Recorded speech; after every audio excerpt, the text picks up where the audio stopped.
conference, as I was told, was Hope in Perilous Times.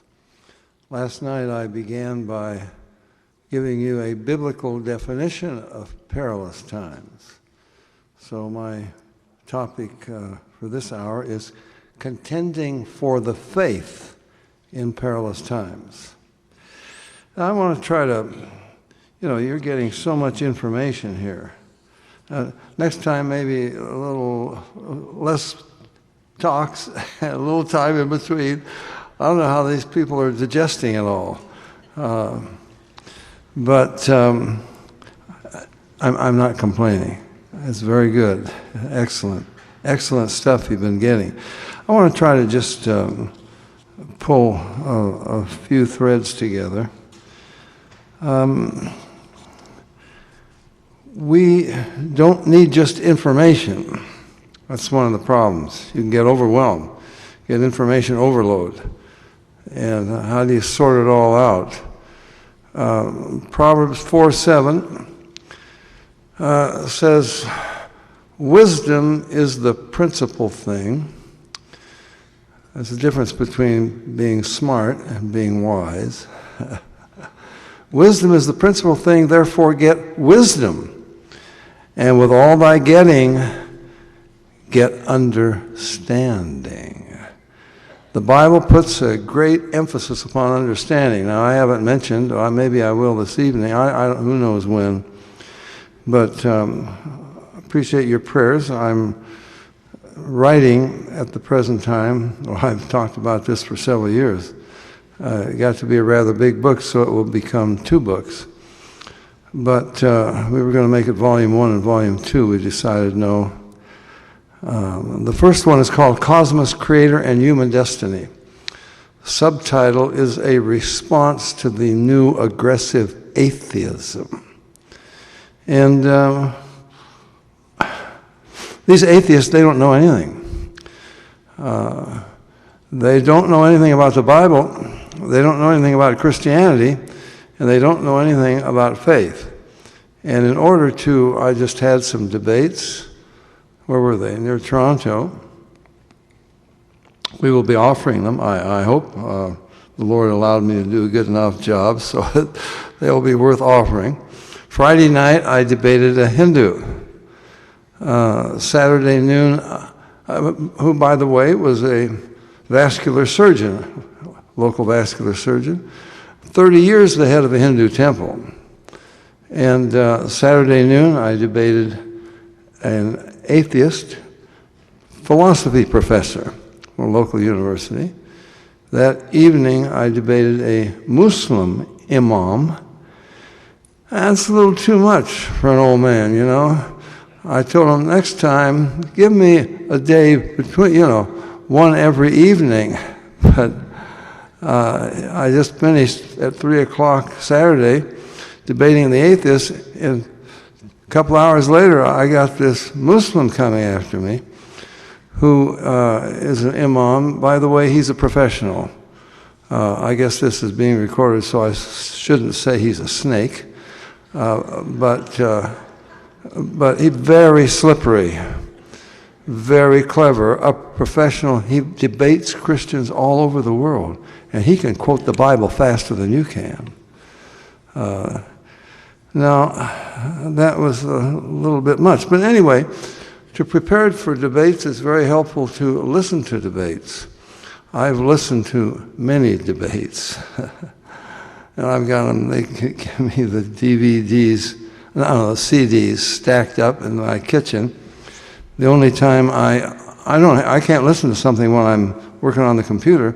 Only time I have to listen to something is when I'm making my breakfast, which I always do, whether my wife is home or not, and making my lunch, which I always do, whether she's home or not. She fixes the dinner when she's there. But anyway, I've listened to a lot of these guys. Well, I think maybe David or Yaakov, who know the Hebrew, would be interested. Christopher Hitchens. Where are they? I haven't seen it. Okay, here comes Yaakov. Christopher Hitchens, brilliant, Jewish. And he can say things so fast and so sarcastic. For example, he'll say, well, you're telling me that my ancestors wandered through the desert thinking that lying and stealing and murder and adultery was all okay, until they got to the base of Mount Sinai, they found out it wasn't kosher after all. Yeah? No, that's not the way it goes. And they will argue that an atheist, well, he can do good things. He can has morals and so forth. Yes, because God has written that in every heart. So, but anyway, they all say, every atheist I've heard debate says, yeah, but faith, that's just believing in something without evidence, and you don't need to understand it. Well, the Bible says, with all thy getting, get understanding. And if you went to Isaiah 23, says, let not the wise boast in his wisdom, or the rich in his riches, or the mighty in his might, but let him that glorieth glory in this, that he understandeth and knoweth me. For I am the Lord, who execute loving kindness, judgment, and justice in the earth. And then if you went to Matthew 13, we have the parable of the sower who went forth to sow. The first seed fell by the wayside. The birds of the air came and took it. And you know what Jesus said. The disciples said, well, tell us, well, what does this mean?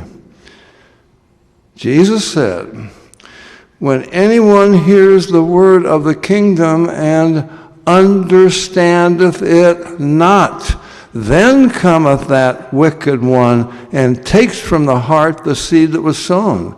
We have to have understanding. And I try to get Christians to think, because it's not easy to do. But we need to think. Now, I just want to we've had a lot of things going on here. And I'm not talking about biblical messages like Yaakov's and David's that we just heard. I'm talking, and also John's. I'm talking about some of this New Age stuff and so forth, which is in the church. Where does it come from? And what are the commonalities of this? How can we understand it? Well, one of the first things we need to understand, there is a difference between naturalism and supernaturalism.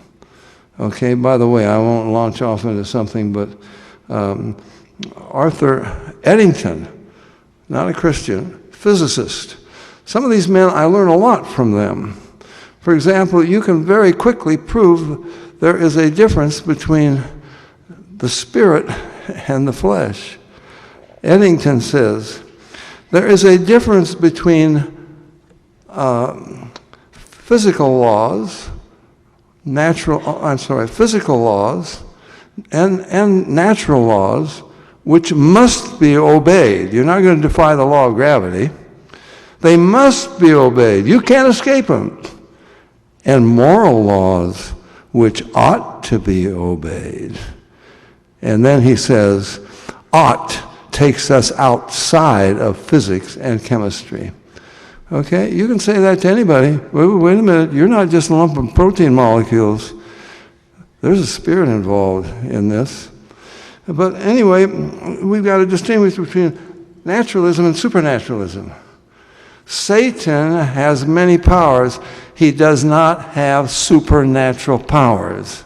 Understand that. Only God has supernatural powers. And one of the things, Satan put boils on Job, he could take them off.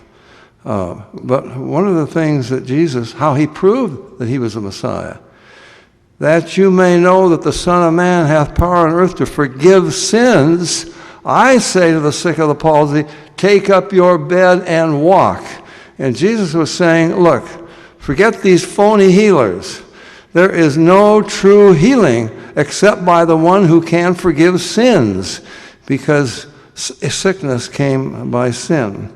Well, so we've got to understand there's a difference between natural and supernatural. Now, these New Agers do not have supernatural power.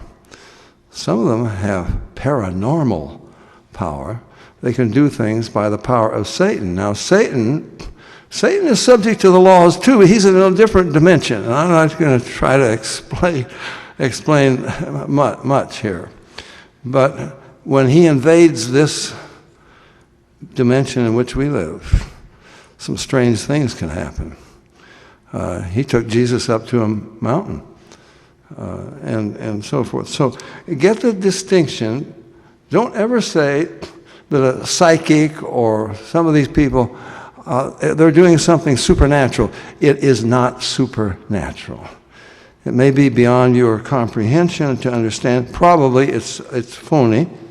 It's a fake. But Satan does not have supernatural power. Now, there are people who have strange powers. Witch doctors, shamans, some of them are phonies. Some of them have real power. Wow. Now, if you got a book by, oh my goodness, his name is escaping me, and did I write it down? Yeah. Michael Harner. Michael Harner wrote a book called The Way of the Shaman. Now, some people say shaman. I think it's shaman, but I'm not no authority. The Way of the Shaman. Now, where did this word come from? Well, he says it comes from the Tungus tribe in Siberia, and this is what they call their witch doctors, medicine men, shamans. And anthropologists have adopted it worldwide. You know, it rolls off the tongue very nicely. Sounds a little nicer than witch doctor or so forth. So they've adopted that everywhere for these people who have these kind of powers. Now, you might find it interesting. Everything Gary's been talking about, or whoever's talking about New Age or whatever, Michael Harner, who is a practicing shaman, witch doctor. Now, first of all, he says, one thing you need to know, you can travel all over this world, and you can investigate shamanism, witchcraft, whatever it is the same everywhere. It has certain elements in common. Well, that tells you that there's a common origin. There's a common inspiration behind this. Now, what is involved? Michael Harner, who is a shaman, who is an authority, he's an anthropologist, he says there are basically 5 things involved.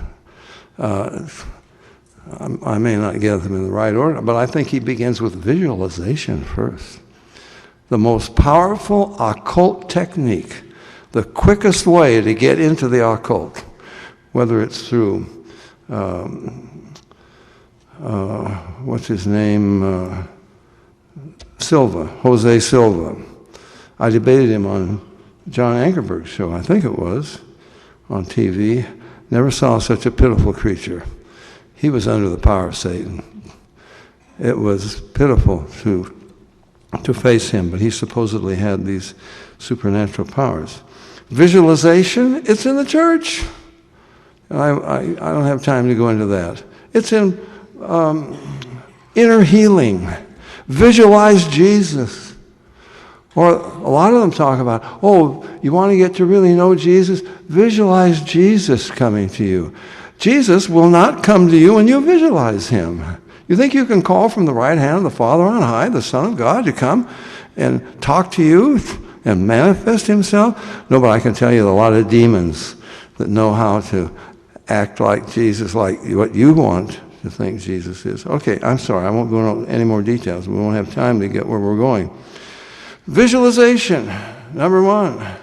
Number 2, hypnosis.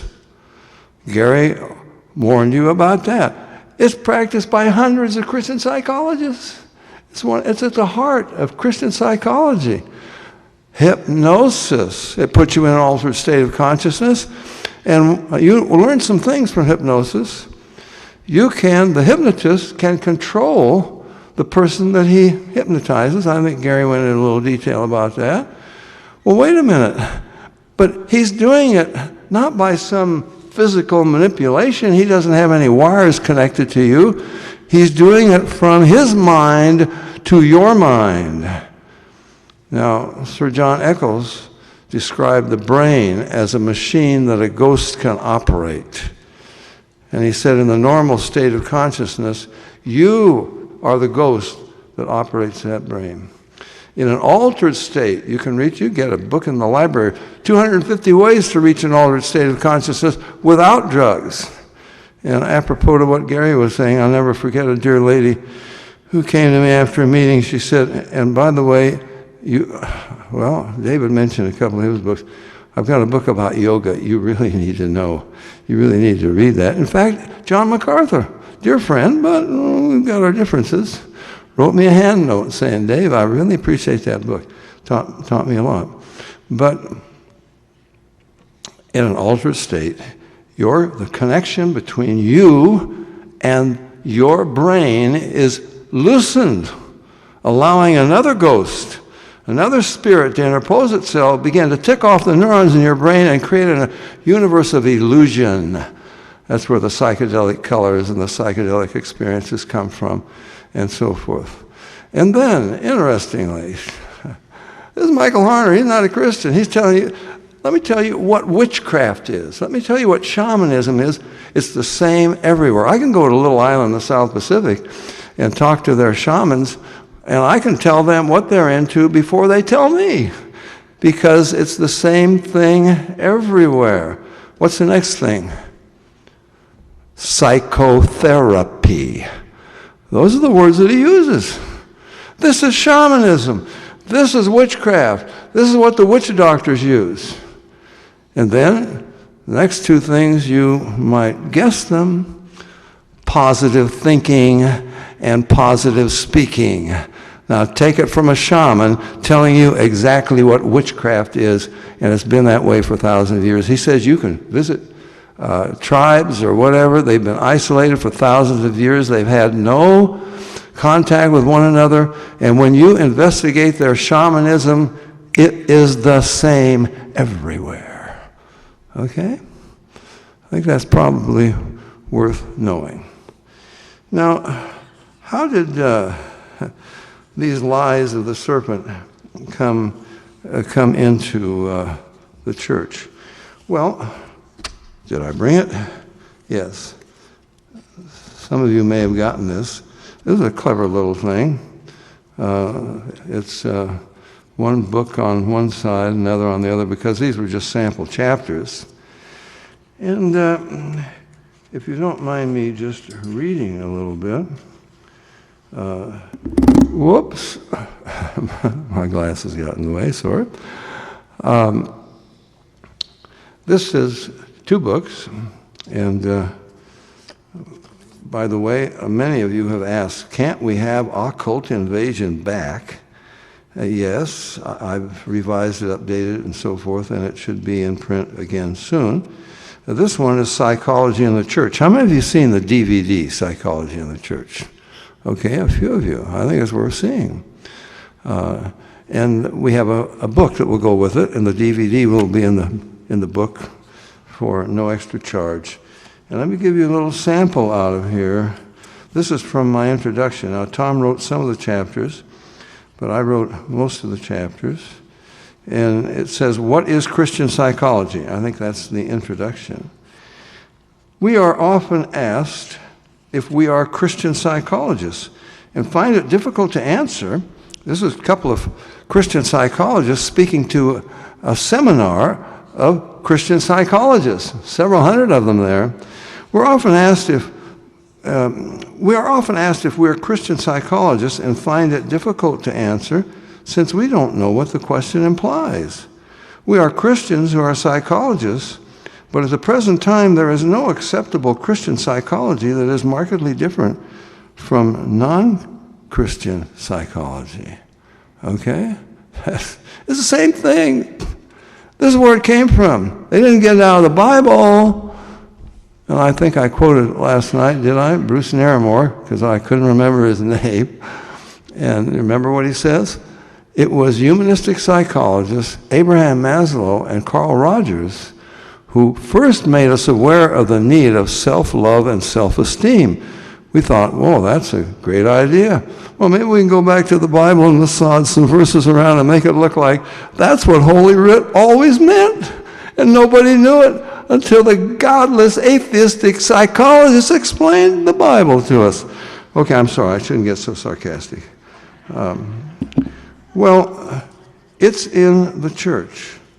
And how did it get there? I thought you would find this rather enlightening.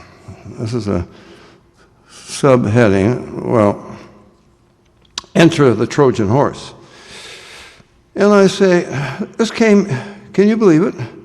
The man most responsible for the Trojan horse operation was none other than arch-heretic Norman Vincent Peale.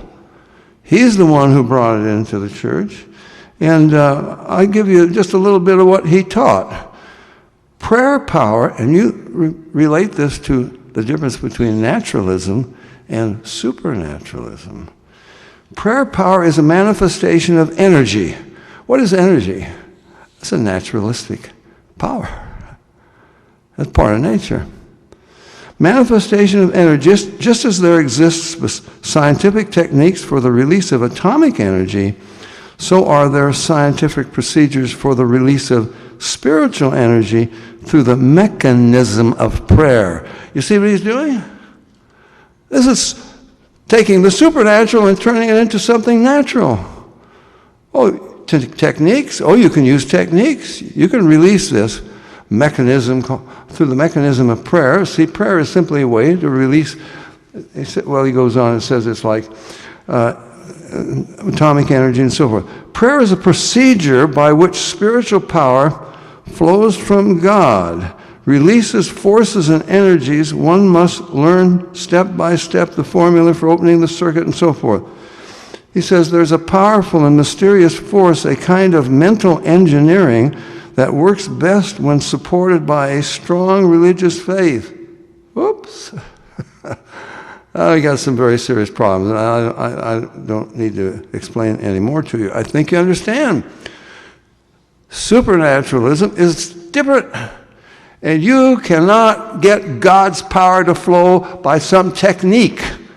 That's what witchcraft is. When the witch doctor slits the rooster's throat and sprinkles the blood in a certain pattern and mumbles a formula, bingo, the spirits will come through and operate. You don't get God to do that, but that is the teaching of the whole charismatic movement. And let me just quote, well, before we get to that. So this is right off of, you can look it up. I have to be a genius to do a little research. You can look this up on Norman Vincent Peale's homepage, and I'll just quote a little from it. This is from his homepage. In 1937, Peale established a clinic with Freudian psychiatrist Dr. Smiley Blanton in the basement of the Marble Collegiate Church. You understand, I'm not saying this. Peale's homepage is saying this. Blanton brought with him extensive experience of having undergone psychoanalysis by Freud himself. Wow. Freud was a fraud. He's a, well, I've got to stop trying to go into detail. I mean, this is incredible stuff. But he was psychoanalyzed by Freud himself in Vienna in 1929, 1935, 1936, and 1937. You only need to get saved once, but you got to get psychoanalyzed over and over and over. The clinic was described as having, quote, a theoretical base that was Jungian with a strong evidence of neo and post-Freudianism. This is a clinic Norman Vincent Peale opened in his basement of the Marble Collegiate Church, okay? It subsequently grew to an operation with more than 20 psychiatric doctors and psychologically trained ministers, and in 1951 became known as the American Foundation for Religion and Psychiatry, and so forth and so on. It says, indeed, Peale pioneered the merger of theology and psychology, which became known as Christian psychology. You want to know a little bit about Norman? I think I don't need to tell you about Norman Vincent Peale, an arch heretic incredible what he taught. It was all against the truth of the Word of God. Peale applied Christianity to everyday problems and so forth. He wrote, "Your unconscious mind has power that turns wishes into realities," and so forth. Now, if you go to the Baker Encyclopedia of Psychology and Counseling, according to J. Harold Ellens, he's the author of a section on Peale in that book, I'm quoting him, "Peale's work was initially scorned by ministers and therapists alike. Dr. Peale was 3/4 of a century ahead of the times with his emphasis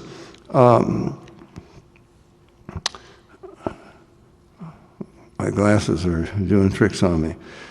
3/4 ahead of a century ahead of his time, with emphasis upon the relationship between psychology and Christian experience. He saw psychology and Christian experience as very compatible. He had the courage to stand pat, listen to this, I wanted you to know this, for nearly half a century. He was opposed by the entire evangelical church for half a century. They said, "We don't want this stuff. This is not of God. This is not biblical." But Peale just stood his ground, and what do you know? Pretty soon, as I mentioned last night, one of the most popular subjects in Christian colleges and the most popular speakers at Christian conferences, the whole evangelical church said no for more than 50 years. But Peale prevailed. They decided they could get PhDs and so forth. Then, okay, pardon me for reading. Another heading, "The Virus Spreads." In 1968, Clyde Narramore and his nephew Bruce Narramore founded the Rosemead School of Psychology, quote, "to train clinical psychologists from a Christian perspective." The whole evangelical church said no. Now we got a Christian perspective. With its primary focus on the integration of psychology and theology. In 1977, Rosemead merged with Biola University. Wow, you know the roots of that, with R.A. Torrey and so forth.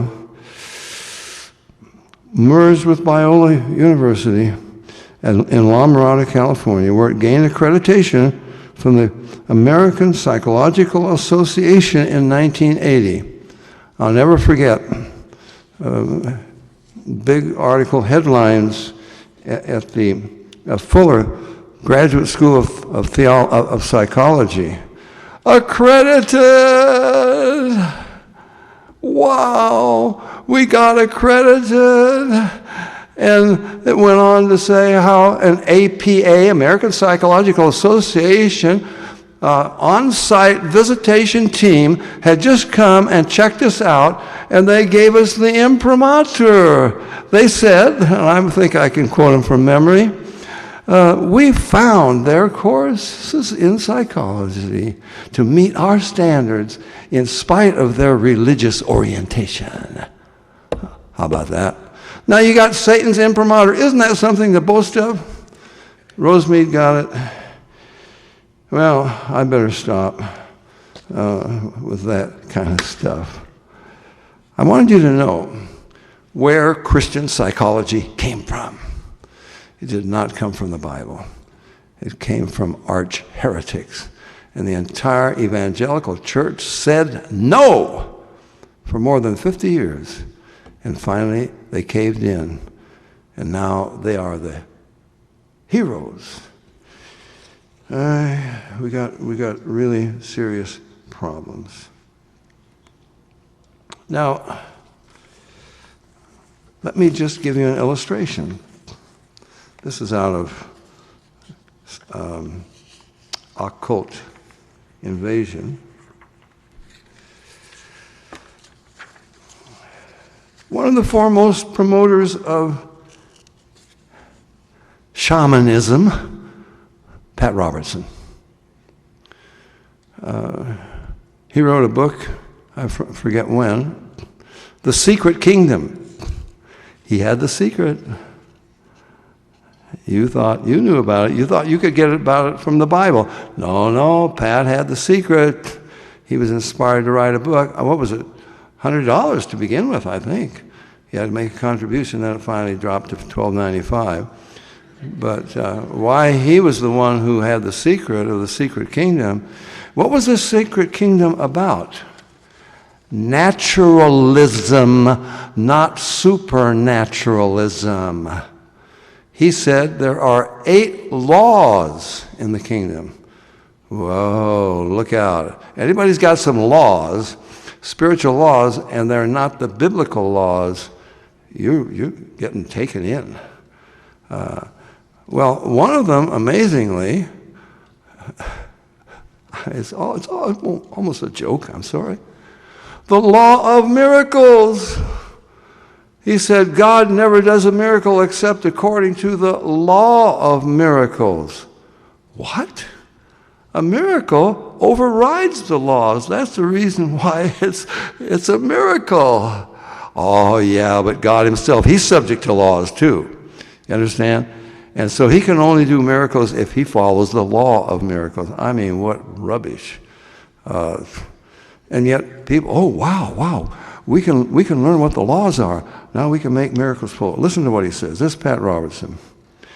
You can perform miracles if you but understand the power of God and the laws that unlock God's power. See, there's certain powers out there, and they're actually occult powers. And if you know the techniques for tapping into them, then why was the appeal so great when they walked out of that first Star Wars film? May the Force be with you. Why? Because a force, I can control it. God's not a force, and he doesn't use laws. He is supernatural. I mean, he is beyond nature. He is the author. Okay, so he says, we speak to money, and it comes. We speak to storms, and they cease. When you confess blessing and success, these things will come to you. Well, worked for him, although he had a little fraud involved, where somehow millions of dollars that were given to him to get the Christian message, the gospel, into the secular world through, what was it called, the channel? No, Family Channel, thank you. And they gave him millions of dollars because he was going to get the gospel into the secular world on TV by the Family Channel. What happened? Well, Pat's a lawyer. He's a little smarter than Jim Baker. And he managed by legal maneuvering, somehow he came up owning this thing. And then what does he do? He begins to drive the Christians off. The very thing he said this was for, he begins to drive them off. And then finally he sold it to Rupert Murdoch, wasn't it? For how many billion? 1.9 billion, I think it was. Wow. I mean, talk about fraud. Christians invested it to get the gospel on TV. And he managed to take control and sell it to the godless people. And he comes out of it a billionaire. Well, we got some horrible stuff going on in the Christian world, and people love to have it so, apparently. Okay, now I'm going to read you. This is a certain man. If you know it, don't shout out his name yet. Let the other people guess. He had some amazing credentials. A former Christian leader. He was one of the co-founders of Youth for Christ, he preached for them internationally. In 1946, he was listed by the National Association of Evangelicals as among those, quote, best used by God, unquote. He was a founder and pastor for 7 years of a successful and growing church in Toronto. For 3 years, he was the director of evangelism for the Presbyterian Church USA. He represented the National Council of Churches for years on preaching missions, mostly across the United States and Canada, but some internationally, seeing an average of about 150 converts of each night, like in Evansville, Indiana, where 91,000 people attended his crusade. Only 128,000 people in that city. A survey showed that he had a higher percentage of converts who actually stuck, far higher than his friend Billy Graham, with whom he used to speak. He was Billy Graham's co-evangelist. They preached for years together. Anybody know his name? Well, okay, of course, Yaakov knows. James Kennedy? No. Yes, Chuck Templeton.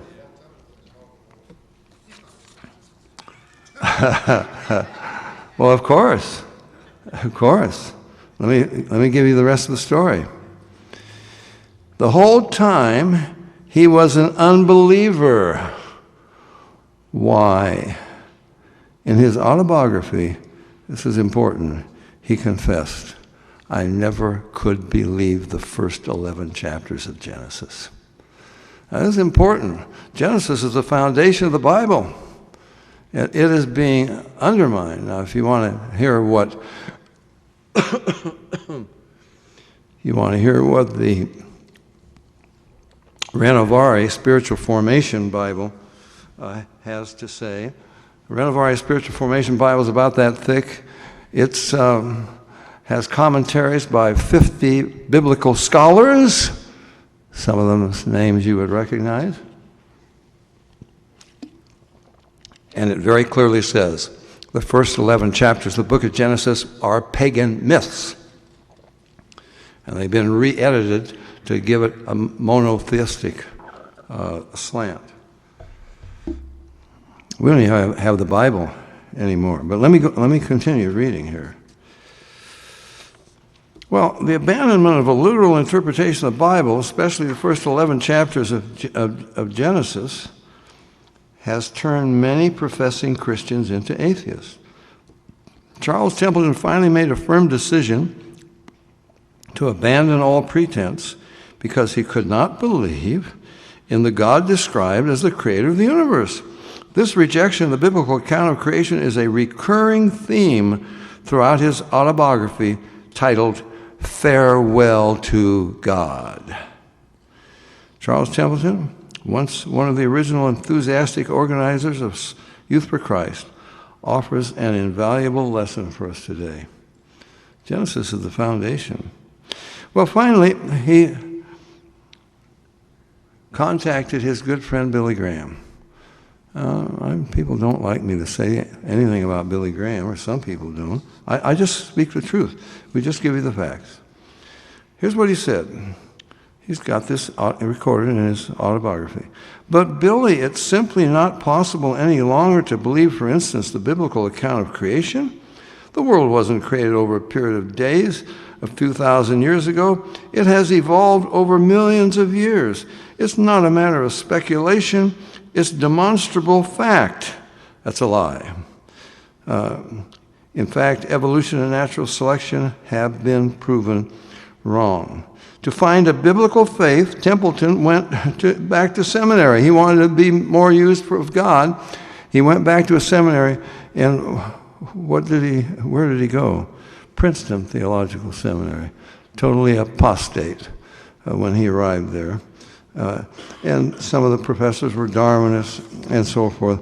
I'm sorry, I thought this was just going to be a brief introduction.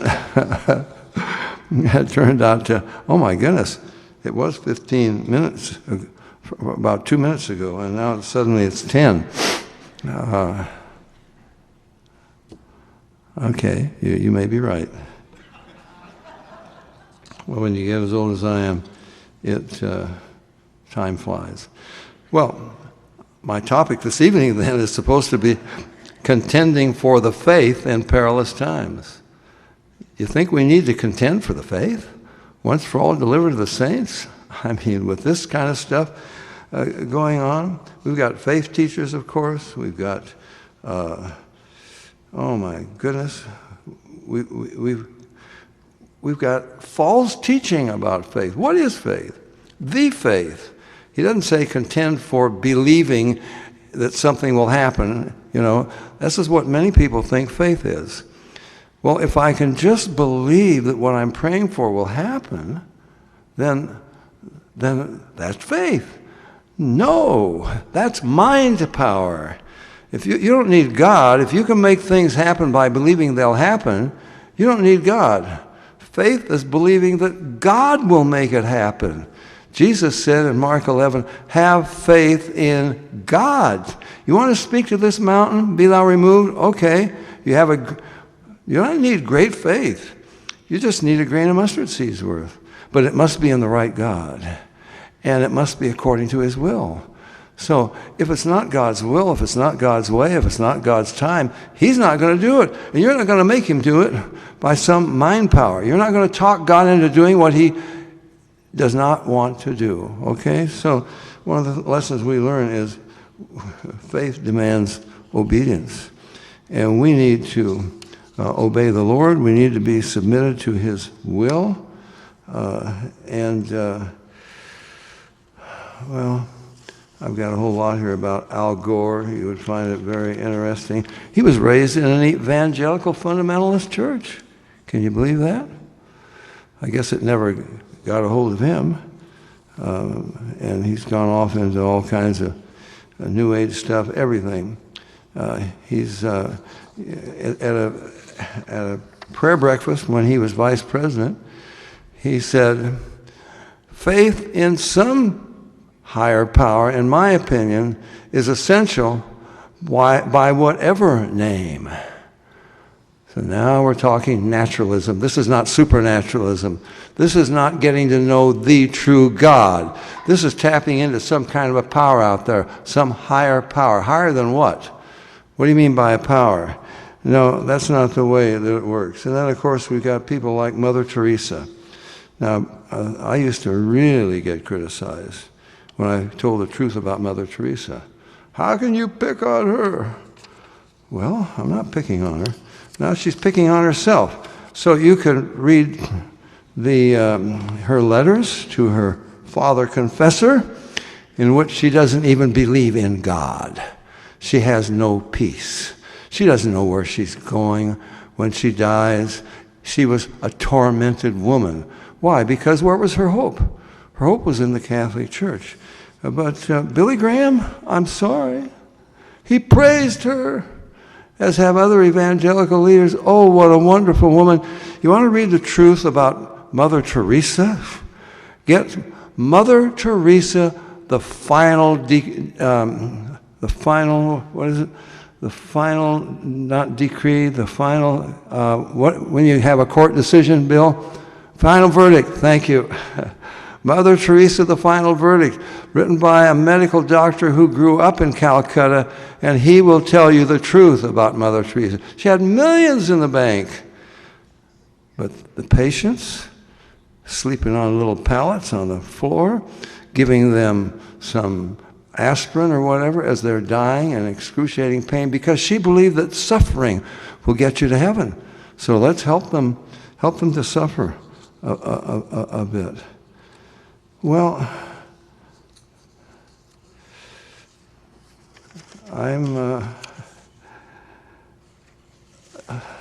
what are these guys up to? I don't know whether you ever read, I have to do a little bit of reading. Did you ever read the testimony of Patty Roberts, the divorced wife of Richard Roberts? She said that when they were going to leave for their honeymoon, Oral took her and Richard into his study. He warned them if they ever left Oral's ministry, they would be killed in a plane crash. She tells of growing disillusionment and so forth, and it led to clashes with Oral. It seemed to her that all the efforts were revolved around fundraising, sophisticated techniques to sell Jesus for money. So finally she had a conversation with Al Bush, longtime president of Oral Roberts Evangelical Association. Here was her conversation. I got just almost enough time to finish at 2-minute sign. Al, she's talking to him on the phone. Al, in the 40 shows that we taped last year, how many times did we give people the plan of salvation? Al says, the plan of salvation? Gosh, Patty, I don't know. I'm sure we must have given it to them at least once. And how many times did we give them the principles of seed faith? He laughed. Well, Patty, you know the answer to that. We give the principles of seed faith on every show. What's this all about? Al, in the letters that you received from viewers, how many of them thought that maybe if they gave money to Oral, they had bought a little place in the kingdom? How many may have thought that swayed God's opinion about their eternal destiny? He didn't answer for a long time. When he finally replied, he lowered his voice and said soberly and a bit hesitantly, a whole lot of them did, Patty. Whoa. Now we're back to naturalism again. You give some money, you're going to get supernatural benefits. Well, I haven't had time to get anywhere, get where I was going. You probably never heard of Kirby John Caldwell. Oh, he wrote a wonderful book, The Gospel of Good Success. How about that? And our President Bush praised him, had his picture taken with him.